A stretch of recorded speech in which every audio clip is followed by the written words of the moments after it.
Hey folks, so I purchased some plants from TropicalSprouts. They even have their own tape to tape the box with, TropicalSprouts.com. I found them on Etsy, and they're based out of Florida, and it says, well, part of their address is chopped off, and I'm not familiar with that city, but anyway, they actually show you that they're very legit. They provide the state of Florida seal, agricultural seal, and since it was shipped to North Carolina, it says meets the requirements of North Carolina tropical spiderwort quarantine.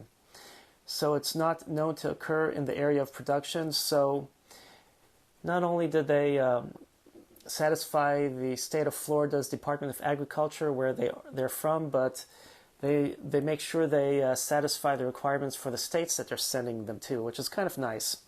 So now let's go ahead and open this up and show you the plants that I had purchased.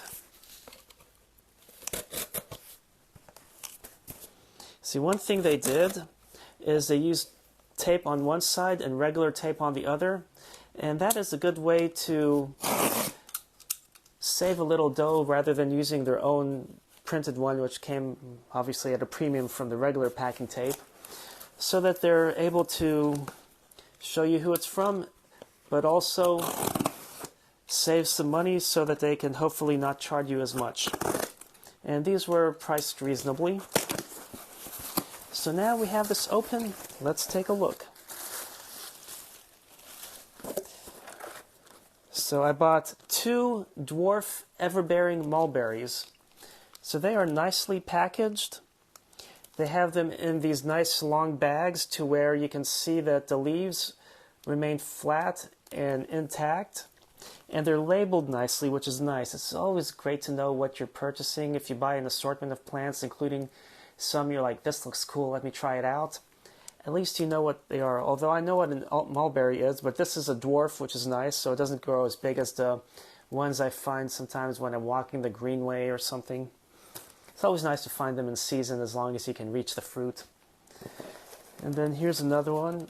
But you can see a little humidity on the leaves, so I may want to pull these out tonight so they don't stay in their bags. And I also purchased a couple Arbequina Olives. So until recently, I did not realize that olive trees are hardy in Zone 7. Right now, here in Monroe, I'm at the border between Zone 7 and 8. And I've seen them before in Zone 7. Sometimes like a Home Depot will have them. But sometimes, you don't know if they're selling a plant that you're going to put in a pot and bring indoors or not. But it's going to be nice planting these. Now, naturally, I bought 2 of each because some will be for gifts and some will be for keeps. And let's see, they provided a card advertising their business with a 20% off any purchase from the website, but no invoice. So anyway, that is how they package them at TropicalSprouts. I hope you enjoyed this unboxing. Thanks for watching. Happy planting.